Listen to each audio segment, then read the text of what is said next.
Sejak pagi ku terbangun sampai ku terbaring, ku nyanyi kepadamu Tuhan, suaramu untukku lewati kami dalam gelap, kau ada bagiku. Kasihmu kau Bapakku, saksikan kebaikan-Mu.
keselamatan kami mereka kepada Tuhan.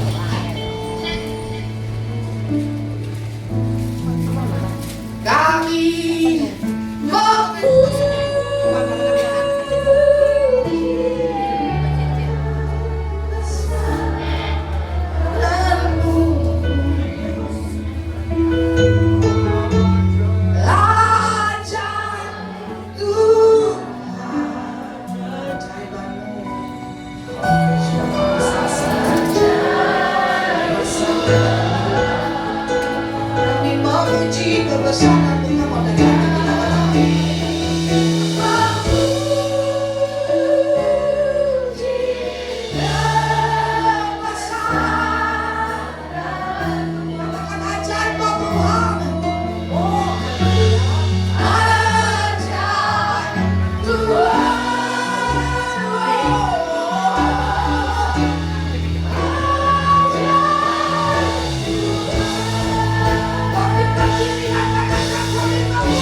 Setiap musim hidupku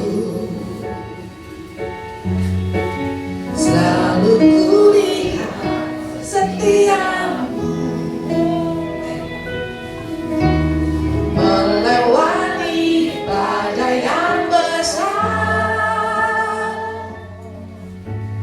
Tanganmu menjaga langkahku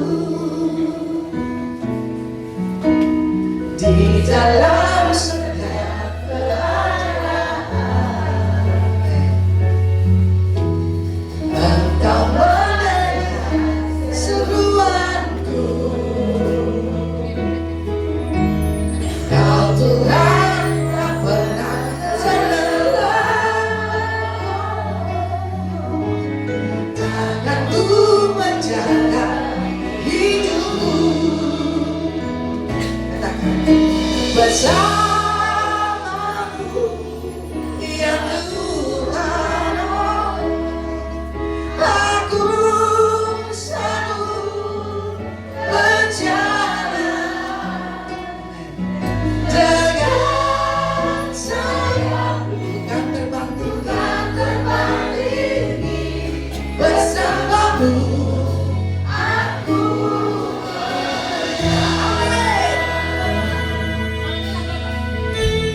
bersamamu, bersamamu, ya Tuhan. Aku sanggup berjalan dengan sayapmu, ku kan terbang tinggi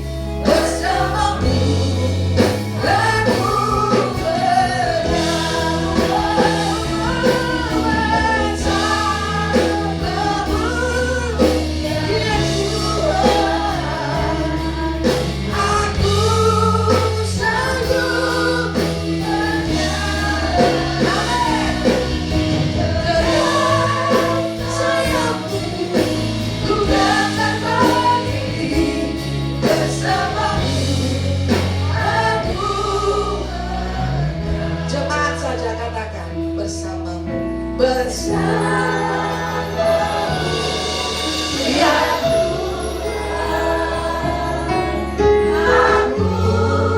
sanggup berjalan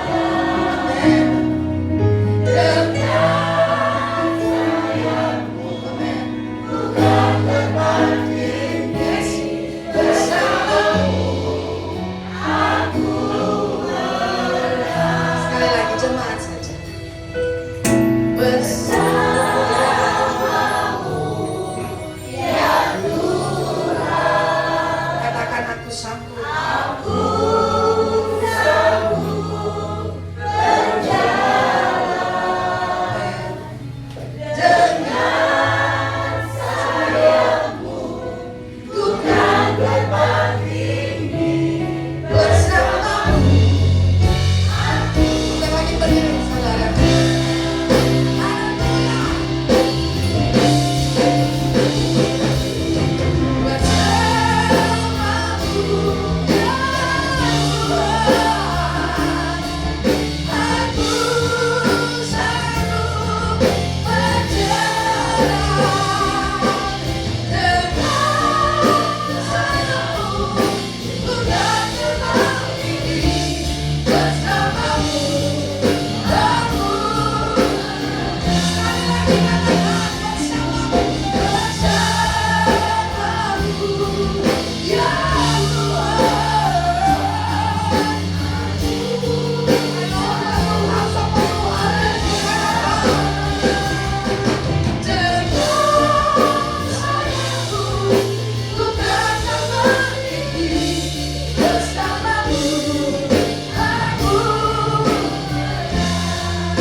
Terima kasih Bapak untuk semua campur tangan Tuhan dalam kehidupan kami.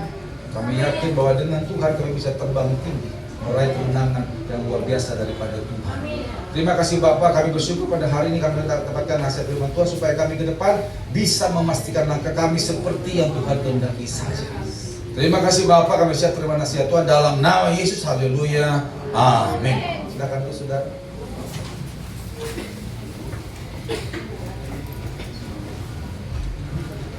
Shalom Bapak Ibu. Baik, kita akan belajar firman Tuhan. Mari buka bersama dengan saya 1 Tesalonika 3. 1 Tesalonika 3 ayat 1 sampai yang 6. Kita akan belajar, ada satu isi Tuhan di sini untuk kita perhatikan baik-baik. 1 Tesalonika 3 ayat 1 sampai yang 6. Perikopnya kabar baik yang dibawa oleh Timotius. Kami tidak dapat tahan lagi, karena itu kami mengambil keputusan untuk tinggal seorang diri di Athena. Lalu kami mengirim Timotius, seorang yang bekerja dengan kami untuk Allah dalam memberitakan Injil Kristus, untuk menguatkan hatimu dan menasihatkan kamu tentang imanmu, supaya jangan ada orang yang goyah karena imannya karena kesusahan-kesusahan ini. Kamu sendiri tahu bahwa kita ditentukan untuk itu. Sebab juga waktu kami bersama-sama dengan kamu, telah kami katakan kepada kamu bahwa kita akan mengalami kesusahan, dan hal itu seperti kamu tahu telah terjadi. Itulah sebabnya maka aku, karena tidak dapat tahan lagi, telah mengirim dia, supaya aku tahu tentang imanmu, karena aku khawatir kalau kamu telah dicobai oleh si penggoda, dan kalau usaha kami menjadi sia-sia.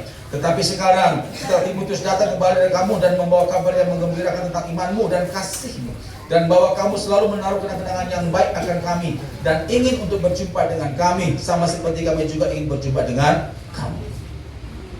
Saudara, jemaat Tesalonika adalah jemaat yang sangat dibanggakan oleh Rasul Paulus, karena mereka adalah anak-anak rohani Rasul Paulus yang sangat nurut apa perkataan mentornya, yaitu Rasul Paulus sendiri. Padahal mereka, Bapak Ibu tahu, adalah jemaat yang hidup di tengah-tengah penindasan dan tekanan yang berat.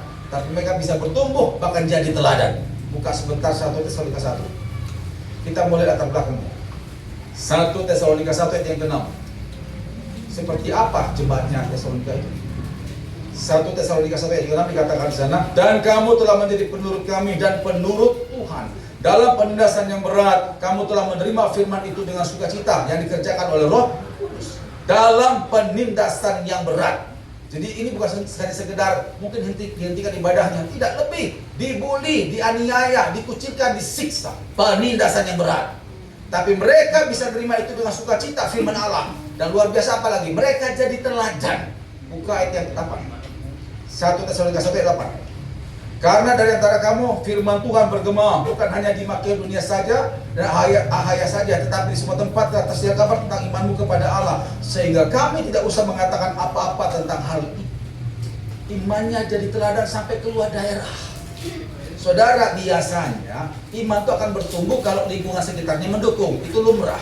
Tapi kalau lingkungan menekan bahkan menyiksa, anarkis terhadap iman orang tersebut, tapi iman orang tersebut bisa bertumbuh, itu luar biasa. Hendaknya kekristenan demikian. Amin Bapak Ibu. Dimanapun kita berada, pasti ada tekanan.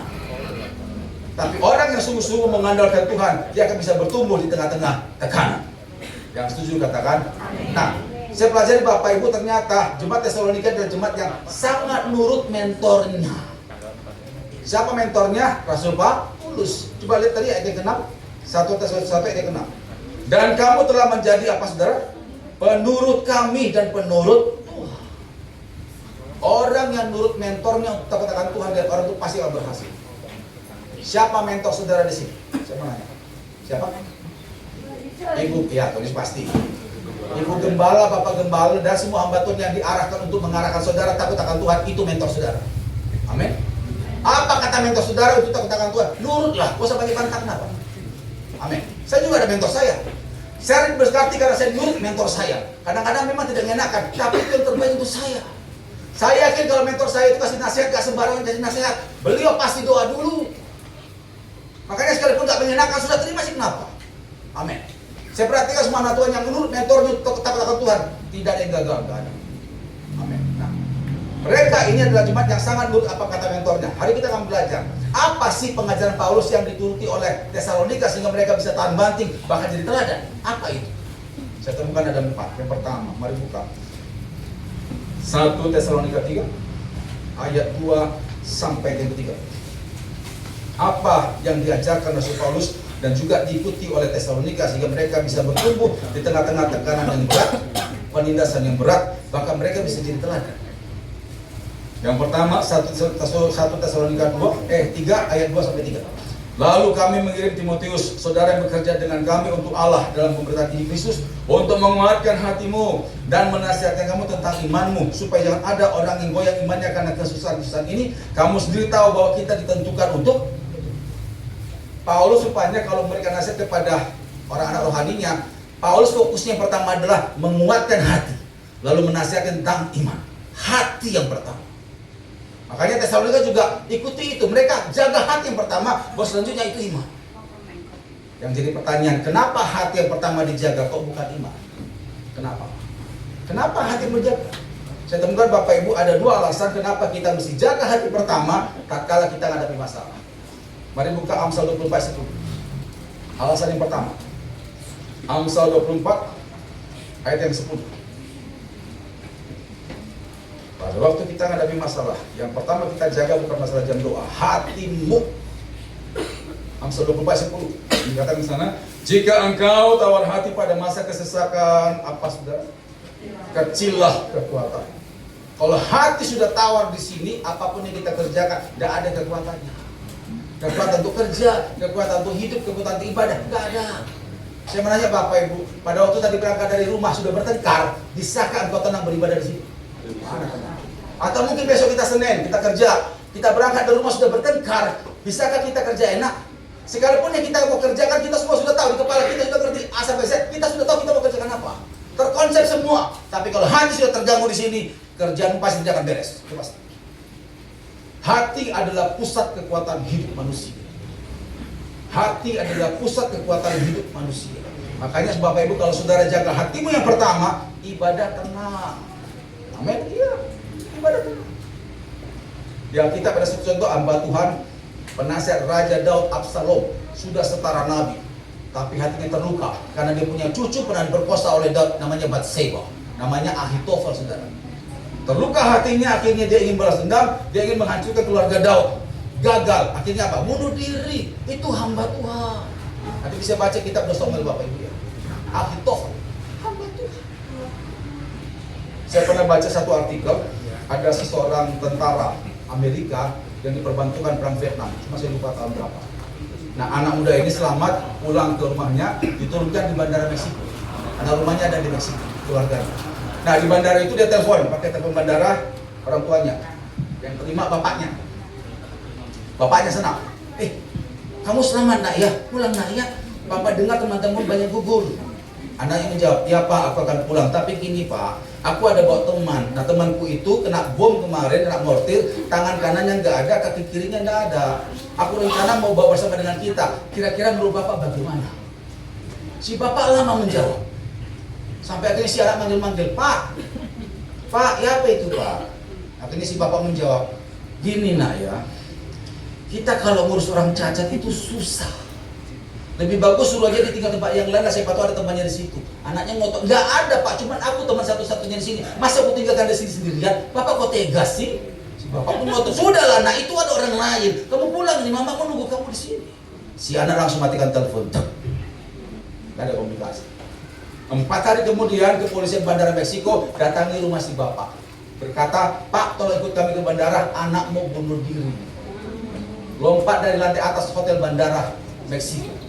Si Bapak heran, ada apa ya? Kok bunuh diri anak?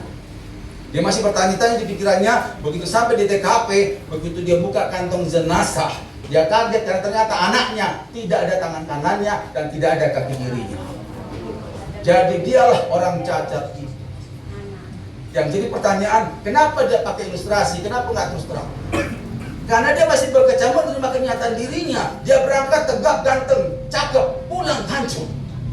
Dia berpikir, gimana aku bisa hidup seperti ini? Aku malu keadaanku. Dia masih berkecamuk menerima kenyataan dirinya. Si Bapak berkata, nak, kita ngurus orang cacat itu susah. Itu ibarat pedang nancep.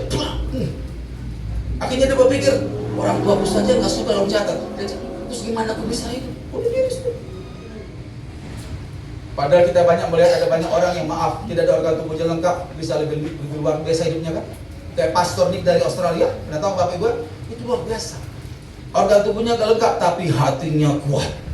Sementara di luar sana ada orang yang organ tubuhnya lengkap, hati lemah, bunuh diri itu.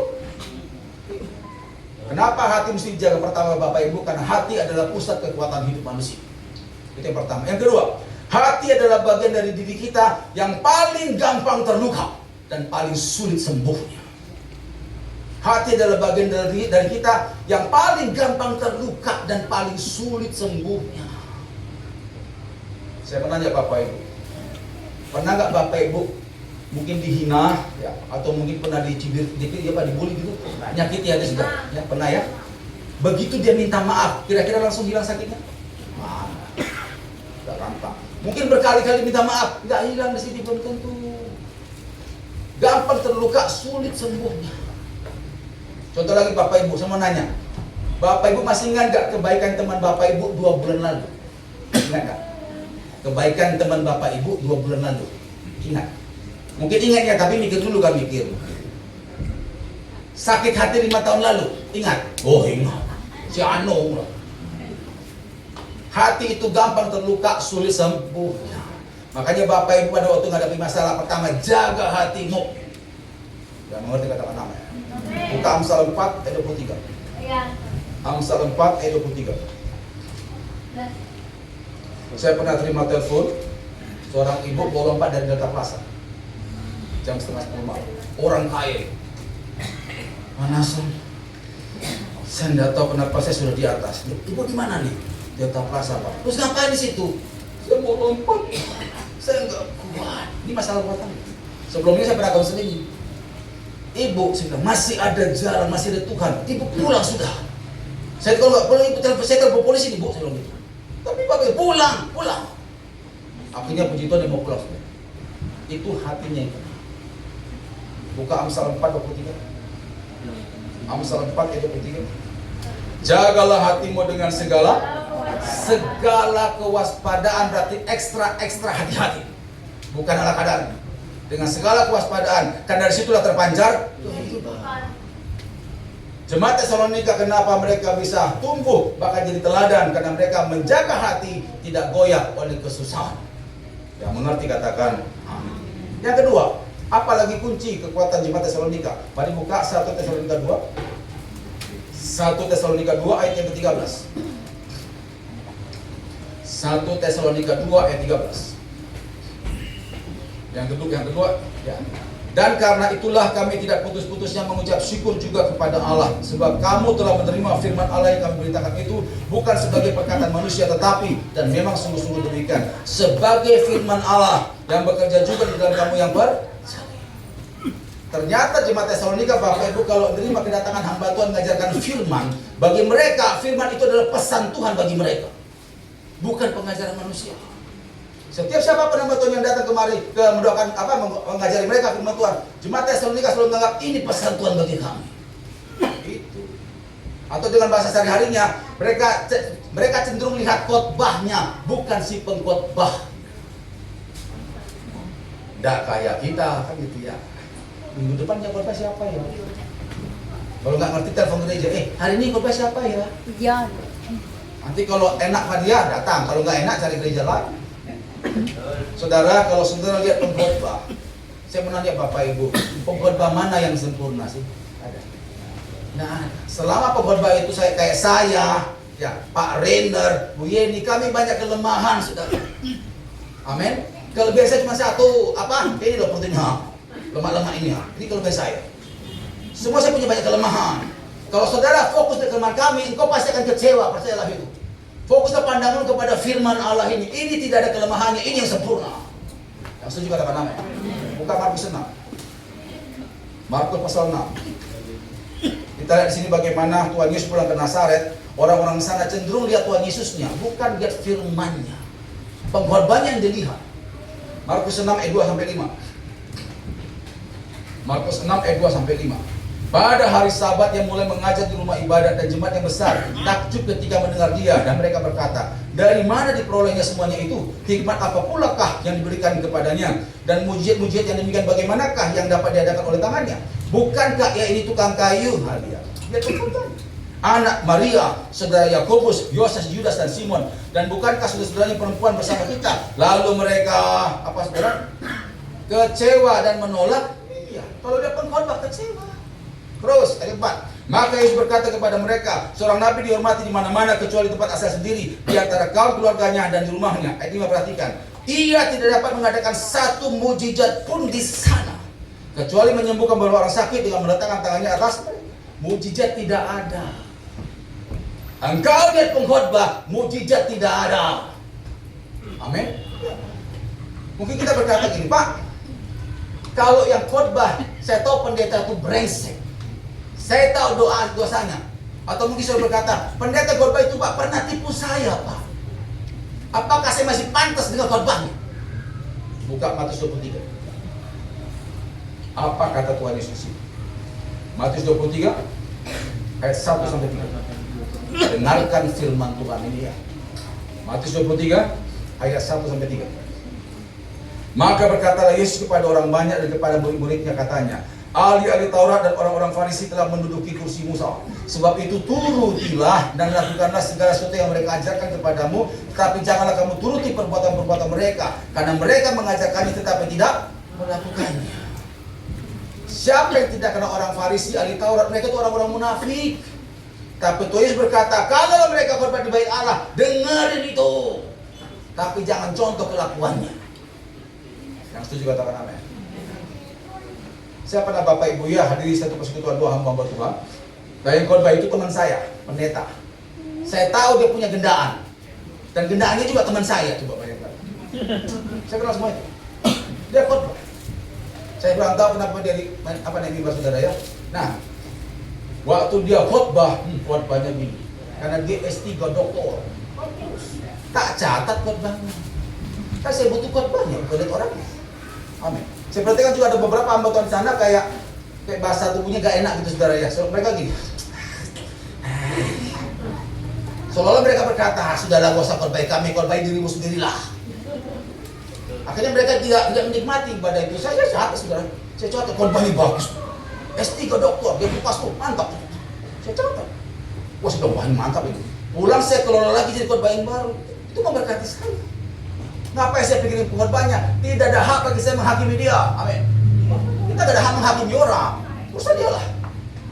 Dan terbukti Bapak Ibu ya, gak berapa lama kemudian dia mati serangan jantung. Beres. Amin Bapak Ibu. Ya, ingat Bapak Ibu, kau datang kemari cari Tuhan. Fokus pandanganmu kepada firman Allah, bukan kepada khotbah. Amin. Yang setuju tepuk tangan bagi Tuhan. Nah, jemaat Tesalonika fokusnya kepada firman Tuhan, bukan khotbahnya. Makanya mereka luar biasa bertumbuh.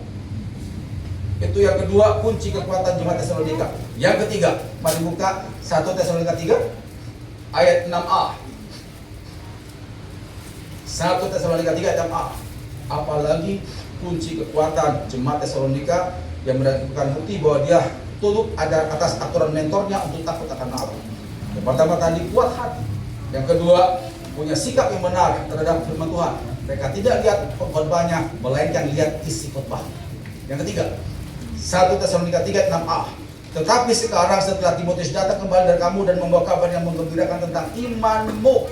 Sampai sini. Ternyata setelah Timotius kembali kasih kabar kepada Paulus, Paulus senang karena mereka jemaat Tesalonika punya iman yang tumbuh dan menggembirakan, iman yang kuat.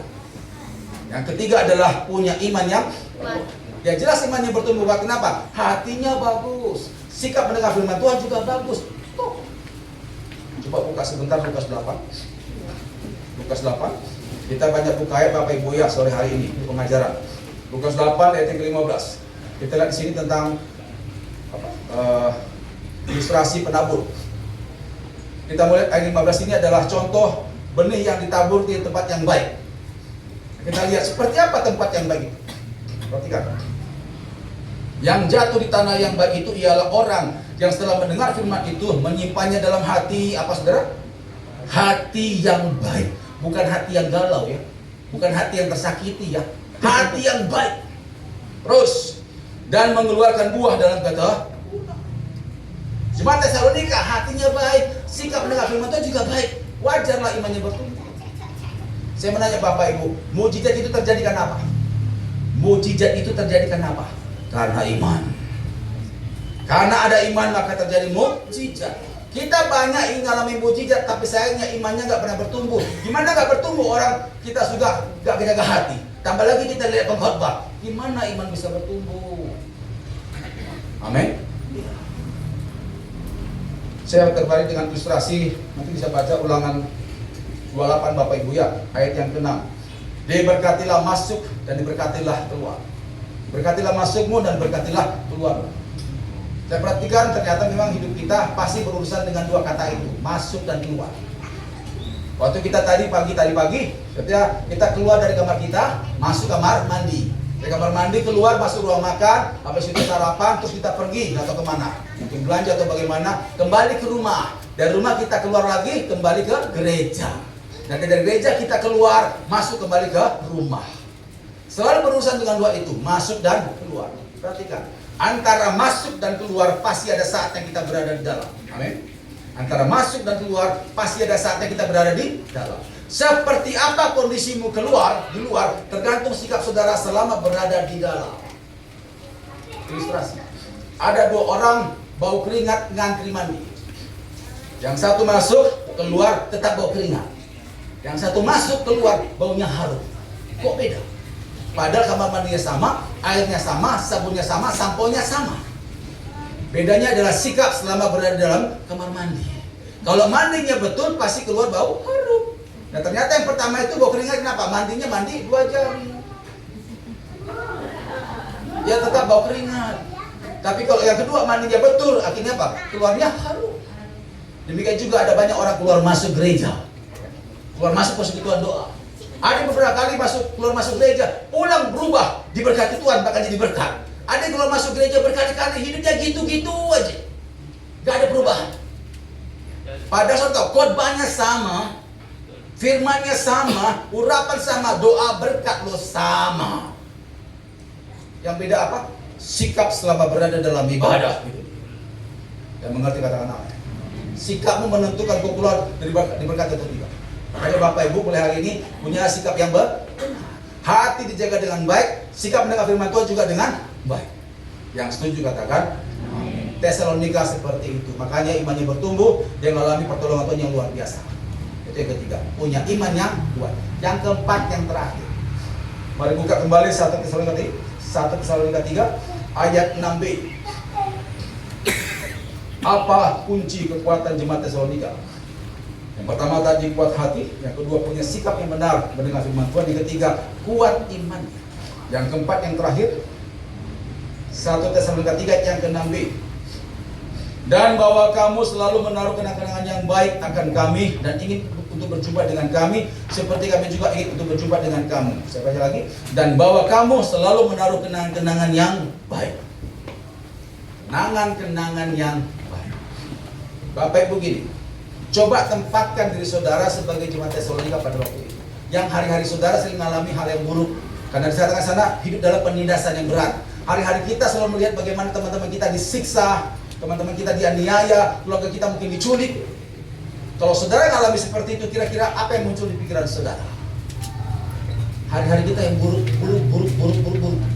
Saya yakin nanti satu hari, katakanlah 1 bulan saja di situ, kita pasti akan penuh dengan trauma. Kenapa? Ya kita itu yang buruk-buruk terus. Aduh kok penyiksaan, aduh. Akhirnya apa? Trauma. Saya pada Bapak Ibu ya konselingi seorang anak muda. Waktu diajak ngomong itu nggak nyambung. Bukannya nggak nyambung, tapi pikirannya itu ke rumah.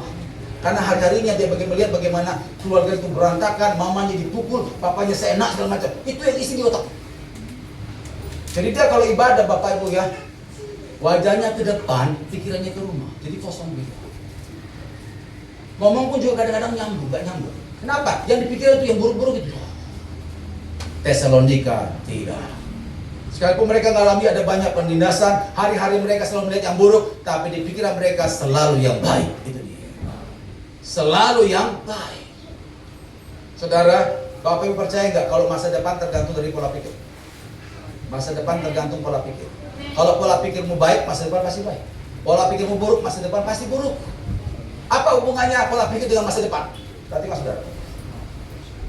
Pola pikir akan menghasilkan tindakan. Sebelum kita bertindakan, mikir dulu toh. Ya. Tindakan akan menghasilkan apa? Kebiasaan. Kebiasaan akan menghasilkan karakter. Karakter menentukan masa depan. Orang yang punya pola pikir baik akan muncul tindakan yang baik, akan muncul kebiasaan yang baik, akan muncul karakter yang baik. Karakter baik pasti diberkati Tuhan, itu pasti. Nah, makanya Bapak Ibu kalau ingin mengalami masa depan, ubah pola pikir saudara, pikirkan yang baik tuh. Buka Amsal 23:7. Amsal 23:7. Sini kita akan tahu bahwa kita akan menjadi apa yang kita pikirkan. Amsal 23 ayat yang ke-7a. Dikatakan di sana, sebab seperti orang membuat perhitungan dalam dirinya sendiri, demikianlah ia. Kita akan menjadi seperti apa yang kita pikirkan. Engkau berpikir buruk, jadilah buruk. Berpikir baik, jadilah baik. Nah, apa yang patut kita pikirkan Bapak Ibu? Buka Filipi 4 ayat 8. Filipi 4 ayat 8. Katakan di sana. Jadi akhirnya saudara-saudara, semua yang benar, semua yang mulia, semua yang adil, semua yang suci, semua yang manis, semua yang sedap didengar, semua yang disebut kebajikan dan patut dipuji, apa Bapak Ibu? Pikirkanlah semuanya itu. Saudara, pikiran kita ini seperti remote televisi di tangan kita ya. Kita yang milih mau channel mana, mau channel baik apa buruk kita yang milih. Demikian juga otak kita yang ngatur, kita mau yang buruk apa yang baik. Ada satu ilustrasi Bapak Ibu ya, 2 orang nenek-nenek usia 70 tahun sakit-sakitan. Nenek pertama berkata gini, aku ini hidup kok sakit-sakitan ya, pusing kepala. Nenek yang kedua berkata, aku ini sakit-sakitan tapi kok tetap hidup ya, heran aku. 2 orang mengalami sakit tapi pola pikirnya beda. Yang satu melihat yang negatif, yang satu lihat yang positif. Kira-kira yang lebih bergairah menghadapi hidup yang mana? Yang kedua. Aku sakit-sakitan tapi masih bisa hidup. Puji Tuhan. Makanya Bapak Ibu pertanyaan dari mimbar ini, waktu engkau menghadapi masalah, engkau lihat apa? Engkau lihat apa? Lihat kebaikan apa keburukan? Saudara ini. Dulu pernah saudara ya, saya dapat kesaksian ada seorang anak Tuhan sering gegeran di rumah tangganya. Sampai satu saat laki-laki ini pas 2 pagi ditegur Tuhan. Kamu bertengkar dengan istrimu karena kamu sering lihat yang jeleknya dari istri. Kau gak pernah lihat baiknya. Coba lihat. Kau masih tidur, dia sudah cuci bajumu, sudah siapkan sarapanmu. Kau masih tidur. Pernah kau perhatikan itu? Pernah kau cuci baju istrimu? Dia cuci baju, dia siapkan makanannya. Kau masih tidur. Suaminya begitu dengar itu. Aku gak pernah lihat itu. Yang kulihat hanya salahnya. Makanya gegeran terus di rumah tangga. Bapak Ibu, mari kita berubah, amin ya. Lihatlah istrimu, suamimu, coba lihat yang baiknya. Engkau pasti akan senyum dia. Amin. Kita lihat yang buruk-buruknya. Siapa sih manusia yang tidak punya kelemahan, saudara? Semua masih punya kelemahan. Kita lihat yang lemahnya, yang buruknya, gegeran, roboh, rumah tangga kita rusak. Tapi kalau kau lihat yang baiknya, engkau akan sayang padanya. Yang setuju, tepuk tangan begitu. Hari Bapak Ibu, ya rubah pola pikir kita. Sama seperti Tesalonika, kalaupun mereka lihat hal yang buruk, banyak alami yang buruk, tapi mereka pegang yang baik. Ayat terakhir. Mari buka Amsal 16 ayat 20. Amsal 16 ayat 20.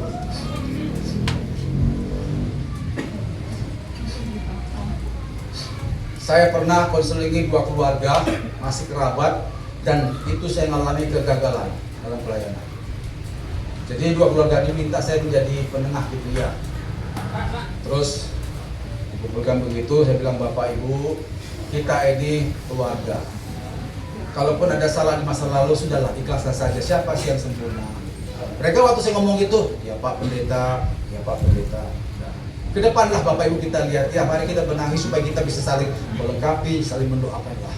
Amin, katanya gitu. Nah pas mau tutup dalam doa, tiba-tiba yang belakangnya letup. Pak Pendeta, kalau nanti dia ulangi lagi bagaimana Pak? Kemarin dia pukul saya itu. Yang sana menjawab, itu kan karena kau yang duluan. Yang sana menjawab, matamu itu. Aduh, sudah. Repot sudah. Akhirnya saya bersorak-sorak, mulutmu gitu. Udah kamu begitu gimana saya bisa redakan? Tidak bisa lagi saya. Saya pikir, waduh, kenapa? Karena lihat yang buruknya itu. Lihat yang buruknya. Pulang saya bilang, Tuhan, aku gagal Tuhan. Gak sanggup saya. Makanya Bapak Ibu jangan lihat yang buruknya lah. Amin. Lihat yang baiknya. Kalau kita lihat yang baiknya maka apa? Akan muncul kebaikan di situ. Amin Bapak Ibu. Ayat terakhir. Amsal 16 ayat 20. Siapa memperhatikan firman akan mendapat kebaikan, dan berbagai orang yang percaya kepada siapa memperhatikan firman akan mendapat kebaikan. Jemaat Tesalonika, perhatikan firman betul-betul. Makanya mereka mengalami kebaikan. Oleh hari Bapak Ibu, jaga hati. Yang kedua, punya sikap yang benar tatkala mendengar firman Tuhan. Jangan lihat pengkhotbah, lihat isi khotbah. Yang ketiga, punya iman yang kuat. Yang keempat, jaga pikiran, lihatlah yang baik. Kita tundukkan kepala dengan sikap doa masing-masing datang pada Tuhan. Saya undangkan hamba Tuhan tim musik kita sehingga bisa ambil tempat. kita menaikkan pujian sebelum firman Tuhan tadi. Biarlah pujian ini menguatkan kita. Supaya kita membacakan firman Tuhan dan kita bisa menang bersama dengan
kita tundukkan kepala, kita berdoa.